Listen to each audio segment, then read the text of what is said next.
All right. Hi. Hey, you're doing pretty good. Pretty cool. Let's see what we got. Okay. Puzzle time. Pretty good start. Joy. What? Now don't hog it all up. Let me get some. Okay.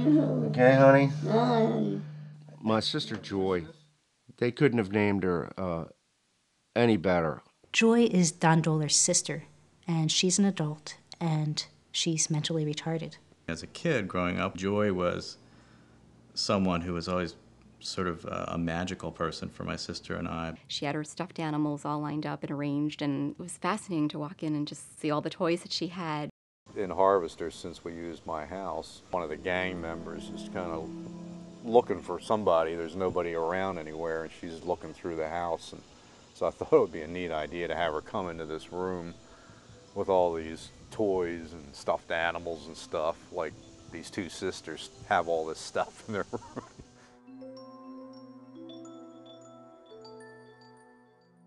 When my mother died in 1967, my brother was 14.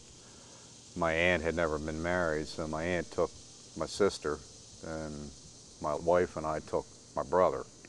She, basically gave up her life and dedicated to taking care of Joy. I mean, she never married or had her own children, and it was always Aunt Ev and Joy. We knew that ultimately one day I'd be responsible for my sister, so it made sense to bring them here and let Joy get used to living with me and in my house. When Don's aunt was declining in her health, he got more and more protective of Joy.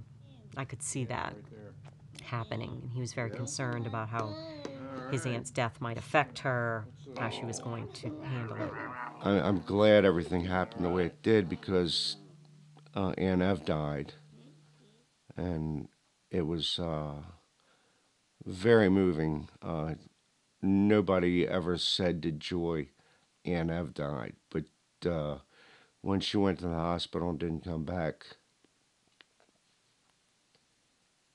excuse me,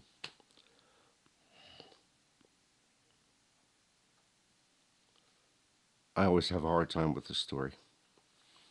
I was sitting upstairs with Joy, and Joy looked at me and said,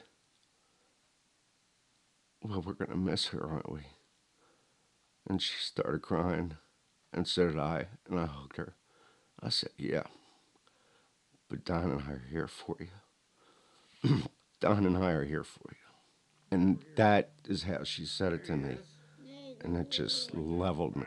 But I can never just come right out and tell that story the way I want to. It's always like, wait a minute, and I have to look down and walk away and take a smoke break or whatever. In fact, I don't even know how it's going to fit into the scheme of things in terms of doing another movie. I'm just going to have to wait and see what can be worked out at the time. Oh, this is it. That's it. That's it. The last one. Nice one. Yay! I'll leave it here for a couple days. That's it, yeah. Yeah, I think we should. All right. Thank you, Joy. Thank you. You're welcome.